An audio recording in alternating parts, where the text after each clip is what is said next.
सर्वेभ्य नमो नमः। आज हम माँ कवि भास के द्वारा विरचित स्वप्न वासव दत्तम नाटक के पंचम अंक का तीसरा श्लोक पढ़ेंगे। प्रस्तुत श्लोक में महाराज उदयन व विदूषक समुद्र गृह में राजकुमारी पद्मावती से मिलने जाते हैं तो विदूषक वसंतक रास्ते में उदयन को रोकते हुए कहते हैं कि मार्ग में सर्प हैं। तब महाराज उदयन उसकी शंका का निवारण कर महाराज उदयन क्या कहते हैं उसी का वर्णन इस श्लोक में किया गया है। वसंतलिका छंद में निबद्ध श्लोक है। मैं श्लोक का वाचन करता हूँ, तत्पश्चात हम इसके अर्थ को देखते हैं। क्या कह रहे महाराज उदयन विदूषक को उस सर्प की शंका का निवारण कर बता रहे कि क्या वस्तु है जो उनको दिखाई दे रही है। ऋज्वयताम ही मुख तोरण लोलमाला भ्रष्टाम क्षितो त्वम अवगच्छसि मूर्ख सर्पम मंदानिलेन निशिया परिवर्तमाना किंचित करोति भुजंगस्य विचेष्टतानि। क्या कह रहे महाराज उदयन, ऋज्वयताम ही मुख तोरण लोलमाला भ्रष्टाम क्षितो त्ववेग अवगच्छसि मूर्ख सर्पम मंदानिलेन निशिया परिवर्तमाना किंचित करोति भुजंगस्य विचेष्टतानि। उक्त श्लोक का अन्वय इस तरह से होगा। त्वम ही ऋज्वयताम क्षितो भ्रष्टाम मुख तोरण लोलमालाम सर्पम अपगच्छसि या निशि मंदनीलेन किंचित परिवर्तमाना भुजंगस्य विचेष्टतानि करोति।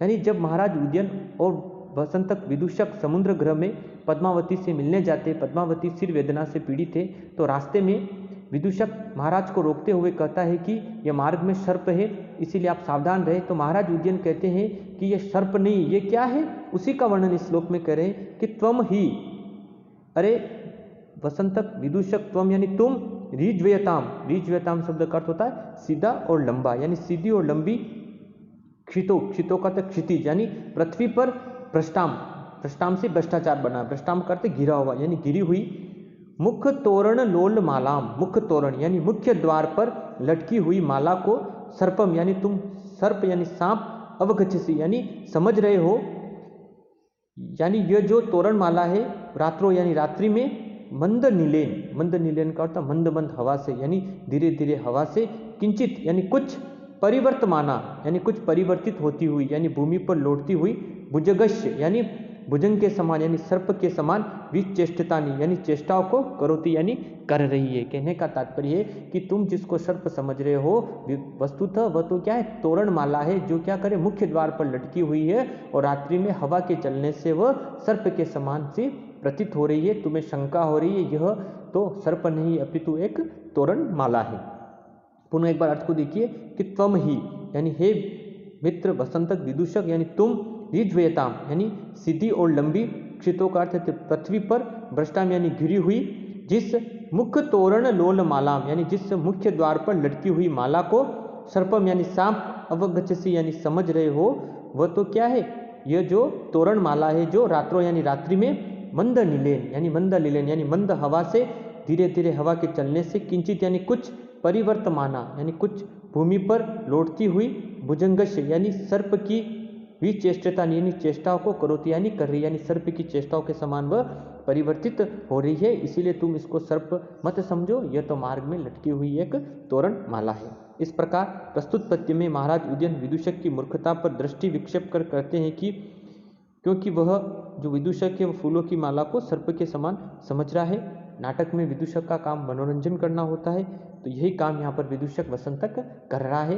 वह पात्रों को हंसाने का कार्य करता है। विदूषक का ये जब पाठक उबोपन को प्राप्त हो जाता है तो विदूषक नाटक के अंतर्गत पाठक के उबोपन को दूर करने के लिए उसमें कुछ हंसी मजाक हास्य की भूमिका का निर्वाह करता है। पुनः एक बार श्लोक का वाचन करते हैं और अर्थ को एक बार पुनः देखते हैं।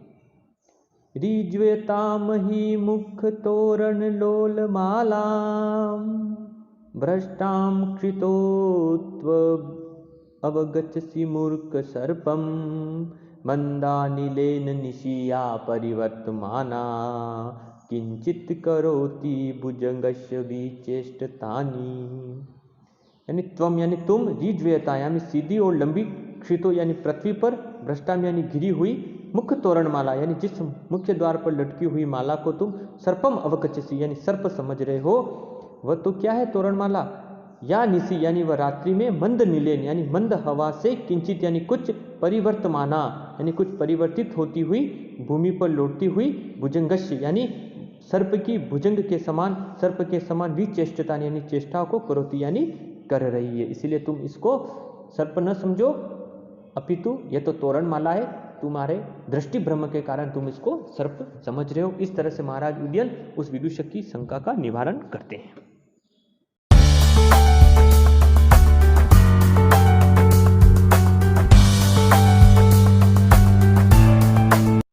नमो नमः। आज हम माँ कवि भास के द्वारा विरचित स्वप्न वासव दत्तम नाटक के पंचम अंक का चौथा श्लोक पढ़ेंगे। प्रस्तुत श्लोक में जब महाराज उदयन समुद्र गृह में पद्मावती से मिलने जाते तो महाराज उदयन विदूषक को समुद्र गृह में पद्मावती को देखने के लिए कहते हैं। महाराज उदयन के द्वारा कहने पर जब विदूषक समुद्र गृह में प्रवेश करके वापस आता है तथा कहता है कि पद्मावती यहाँ आकर चली गई होगी, तब महाराज उदयन कहते हैं कि वह यहाँ नहीं आई होगी। क्यों नहीं आई होगी, उनके कारणों का अनुमान लगाकर महाराज उदयन बता रहे हैं कि इस अनुमान के कारण यहाँ पर पद्मावती नहीं होगी। तो यहाँ पर अनुमान अलंकार का भी प्रयोग किया गया है। सादुल विक्रीन छंद में निबद्ध श्लोक है। मैं श्लोक का वाचन करता हूँ, तत्पश्चात हम इसके अर्थ को देखेंगे। क्या कह रहे हैं महाराज उदयन। महाराज उदयन की वाणी को माँ कवि भास अपने शब्दों में उद्घाटित कर रहे हैं।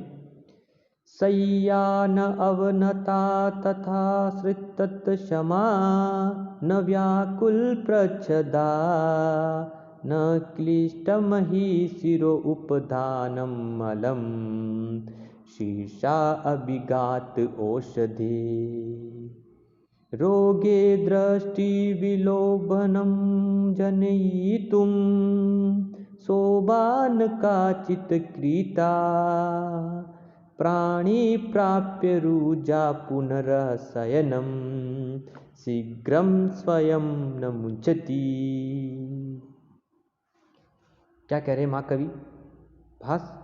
सय्यान अवनता तथा श्रीतत क्षमा, न व्याकुल प्रच्छदा, न क्लिष्टम हि शिरो उपधानम मलम, शीर्षा अभिघात औषधे, रोगे दृष्टि विलोभनम जनयितुम, शोभान काचित कृता, प्राणी प्राप्य रुजा पुनरशयनम, शीघ्रम स्वयं न मुंचति।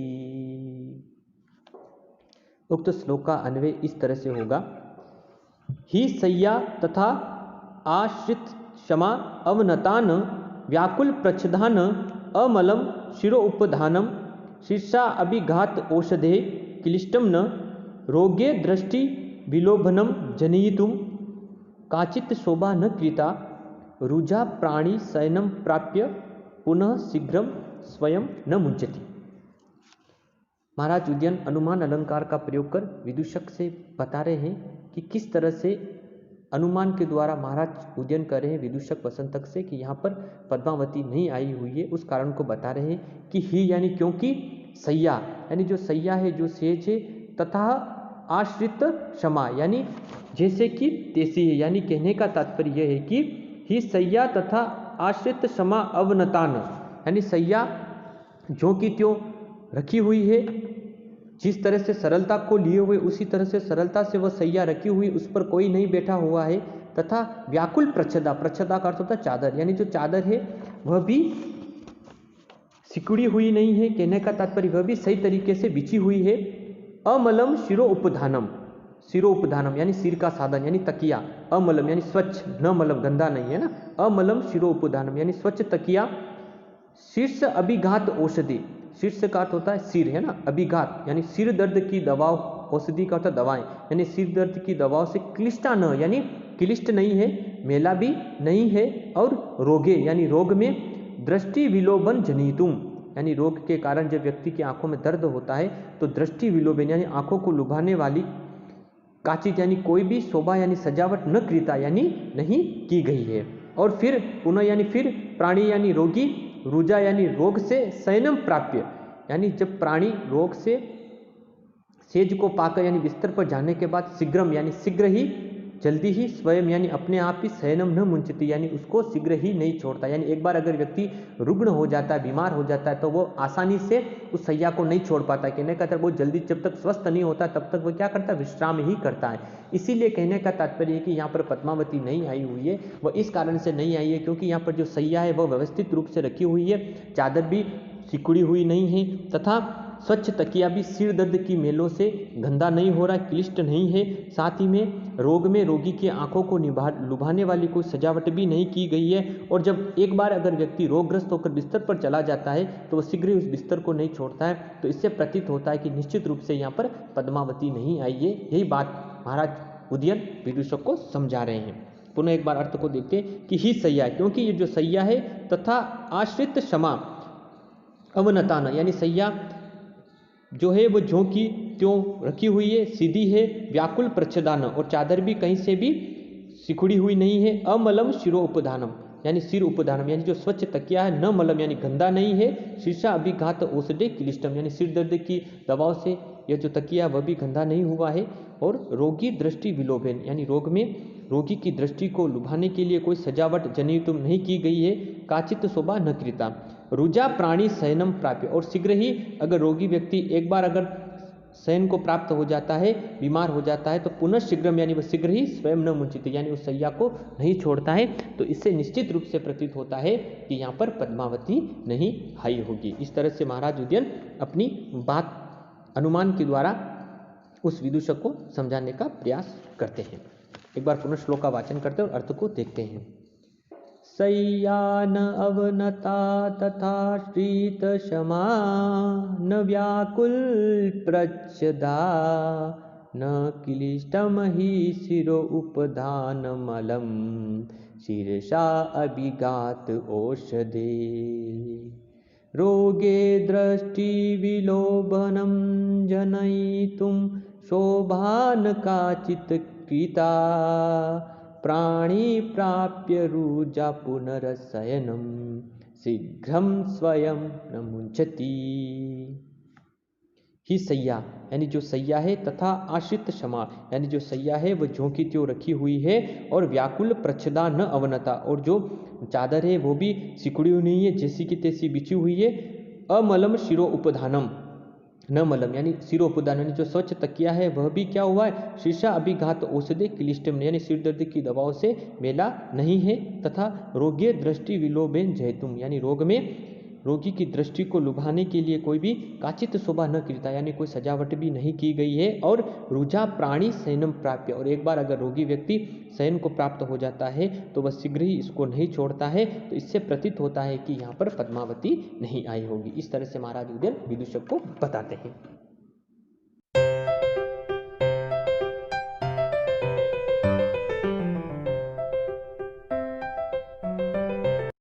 सर्वेभ्य नमो नमः। आज हम महाकवि भास के द्वारा विरचित स्वप्न वासवदत्तम नाटक के पंचम अंक का 5वां श्लोक पढ़ेंगे। प्रस्तुत श्लोक में महाराज उदयन और विदूषक का वार्तालाप चल रहा होता है और इसी वार्तालाप में वासवदत्ता की चर्चा छिड़ जाने पर महाराज उदयन बड़े ही दुखी हो जाते हैं और महाराज उदयन वासवदत्ता को याद करते हुए क्या कहते हैं उसी का वर्णन इस श्लोक में किया गया है। उपजाति छंद में निबद्ध श्लोक है।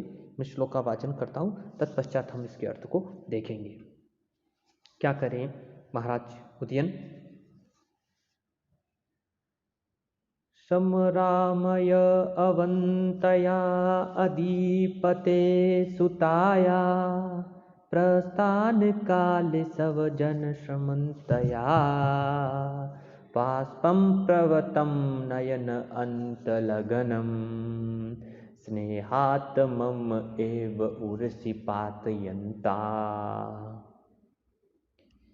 समराम अवंतया अधिपते सुताया प्रस्थान काल सवजन श्रमंतया बाष्पं प्रवृतं नयन अंतलगनम स्नेहात् मम एव उर्षि पातयन्तया।